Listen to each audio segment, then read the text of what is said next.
I worked 70 hours per week, endured years of low wages, struggle, and self-doubt, and fought tooth and nail to land my dream video journalism job in media. Throughout my 20s, my life was work.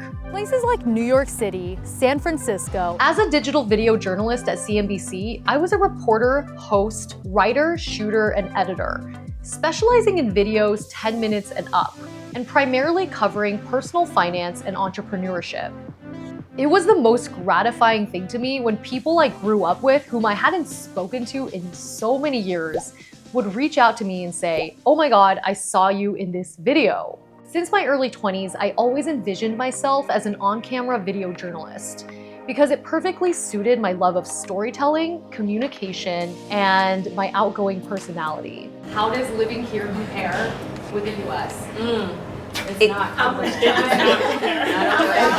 And then 5 years into working at CNBC, a company that I loved, that paid me a very solid salary the last couple of years, I quit.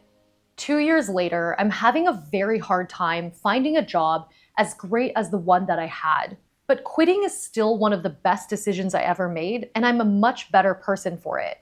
Here's why.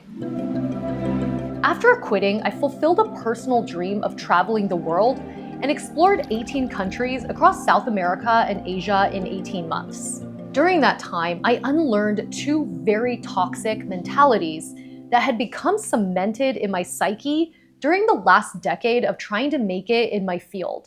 Staying at my dream job was perpetuating these two toxic ways of thinking, and it was burning me out and making me very unhappy. If I continued in the same frame of mind, I can easily imagine the rest of my life racing by at lightning speed until I woke up at age 80, regretting that I never truly lived my life. That was the scariest thought ever. The first toxic state of mind that was burning me out.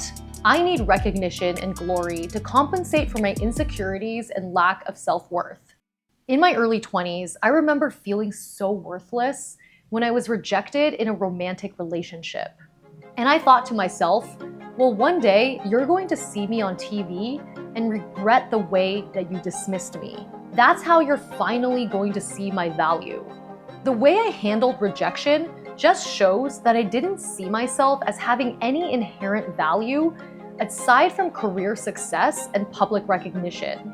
I placed very little value on inner qualities like having a strong moral character, or kindness, or intellect. I think it's because I didn't grow up in a very emotionally nurturing environment, and when you're lost and vulnerable and don't have a strong sense of self, it's easy to be susceptible to the very pervasive messaging in the US that glorifies money, success, and fame. As an American, it's easy to define too much of your self-worth based on those things. Sure, the US is known as a land of opportunity, but that also means you're always comparing yourself to the super successful people that are always elevated in the media and feeling like you're inadequate if you're not like them. I became a workaholic to prove my worth to the world. But I was also trying to make it in media against a lot of odds, which gave rise to another toxic mentality. Throughout my 20s, I was constantly in a state of fight or flight mode and feeling like my survival was under threat. And the only way to mitigate that threat was to spend every waking moment being productive or chipping away at my goals. This was a survival adaptation in response to two legitimately scary circumstances that I found myself in right after college. For one, I graduated from UCLA with a degree in English. I could decode Shakespeare and solve calculus problems, but I had no idea how to find a job and pay back my $30,000 in student debt. I remember thinking for the first time, right before my senior year of college, wait a second, how am I gonna survive after I graduate? My parents never talked to me about these topics, and none of the schools I attended spent any time teaching personal finance or preparing us for our careers or the real world. And yet I'd spend years of my life studying things that I'd never use again, like differential equations or Elizabethan poetry. I covered the rise of personal finance education in the US for CNBC in 2022, how millennials were severely stunted in part by the lack of money education, The real world was basically a huge slap in the face. and how Gen Z is now being required to take personal finance in order to graduate high school. I started seriously planning what I was going to do with my life my senior year of college.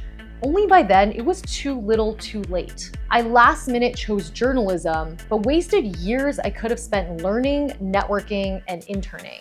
After graduating, I couldn't find a job, and I was living at home with my parents and on food stamps. In my panic, I spent every waking hour building my portfolio or looking for work. I was crippled not just because of my lack of survival skills, but also because of how cutthroat, competitive, and unhealthy the journalism industry had become.